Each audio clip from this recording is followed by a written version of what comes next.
आजचा व्लॉग जो बनतो आहे तो सगळं फिरण्याच्या रिलेटेड आहे. आज आम्ही गेलो होतो, पप्पांचे एक मित्र आहेत पवार काका, त्यांच्या घरी जागा आहे ना, त्याच्यामध्ये त्यांनी चिक्कूची, आंब्याची, देन चाफ्याची, लिंबू, कढीपत्ता आणि कुक्कुटपालनसुद्धा केलेलं होतं.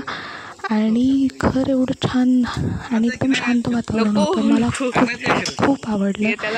आणि ह्याला बोरला पाणी तर 24 तास पाणी. आमच्या बोरला एक बादली पण निघत नाही. पण बघू शकता तुम्ही किती हिरवळ आहे, थंड आहे, गारवा आहे. तिथून निघून आम्ही चाललो होतो माझ्या एका फ्रेंडला भेटायला. आणि पहिल्यांदाच मी एवढ्याला मोठीने गाडी चालवली असेल. नंतर आम्ही थांबलो होतो एका ठिकाणी वडापाव खाण्यासाठी, कारण नाश्ता घेतला नव्हता. देन वडापाव खाऊन त्यानंतर आम्ही निघालो वाकेश्वरच्या दिशेने. वाकेश्वर हे एक शंकराचं मंदिर आहे. तिथली जर रचना बघताना एकदम प्राचीन आहे. एका बाजूला शमशानघाट आणि दुसऱ्या बाजूला मंदिर, अशी काही याची रचना आहे. मंदिरातून आत प्रवेश केला तर पिंपळाचं हे खूप मोठं झाड आहे. आतमध्ये शंकराची मूर्ती आहे, पिंड आहे आणि आजूबाजूला एकदम शांतता आणि खूप सारी झाडी. तिथूनच खाली उतरलं ना की कृष्णा नदी वाहते. असं म्हणतात की कृष्णा नदी वाईतून निघून वाकेश्वरहून बावधनकडे जाते. तिथे रंगरंगोटीचं काम चालू होतं, मूर्तींना रंग दिले जात होते. त्यामुळे आम्ही बघितलं आणि लगेच तिथून बाहेर पडलो.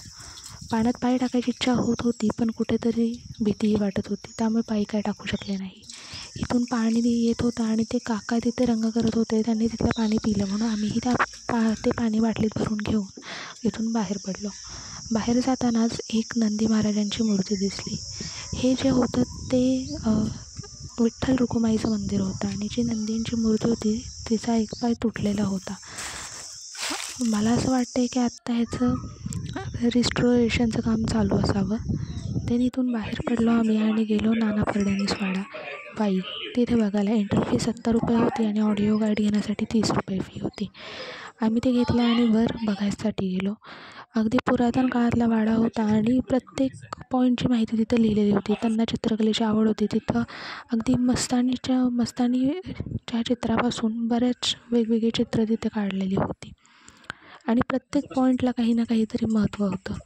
मग हळदी कुंकाचा कार्यक्रम असो किंवा अजून काही महत्त्वाच्या बैठकी असो, हे पेशवेकालीन वाडा होता. हे त्यांची झोपण्याची व्यवस्था, आपण जे बेडरूम म्हणतो ते, असं प्रत्येक ठिकाणी आम्ही पाहिलं आणि फोटो एवढे छान येत होते ना की बस. ज्यांना हिस्टॉरिक प्लेसेसला व्हिजिट करायची आवड आहे ना, त्यांनी इथे नक्की यावे आणि ऑडिओ गाईड घ्यावा, जेणेकरून तुम्हाला प्रत्येक पॉईंटचं महत्त्व समजेल. वाडा एवढा मोठा होता आणि तिथे जी माहिती सांगितली जात होती ती एवढी होती की आम्ही चालून कंटाळलो, पण भूक संपली नव्हती. वाडा फिरायचं होता, बघायचं होतं, पुराण्या ह्याच्यामध्ये कसं होतं हे सगळं जाणून घ्यायचं होतं. बघत आम्ही तिथून बाहेर पडलो. बाहेर पडल्यानंतर काही रिटर्न येताना नागेवाडीच्या रस्त्यावर एवढा पाऊस होता की मग मी बाजूला थांबले आणि म्हटलं पाऊस थांबल्यावर मगच जावं. मग येताना मम्मीने भाजी आणायला सांगितलेली, ती भाजी घेतली आणि घरी आल्यावर व्हिडिओ एडिटिंगचं काम केलं आणि दिवसाचा शेवट केला. पण दिवसाचा शेवट काही खाल्ल्याशिवाय तर होत नाही. मग आज भाऊ आला होता तर त्यांनी चायनीज आणलं होतं. मी नॉनव्हेज खात नाही तर मला व्हेज राईस आणला होता. व्हेज राईस खात एडिटिंग केलं आणि दिवसाचा खऱ्या अर्थाने शेवट केला.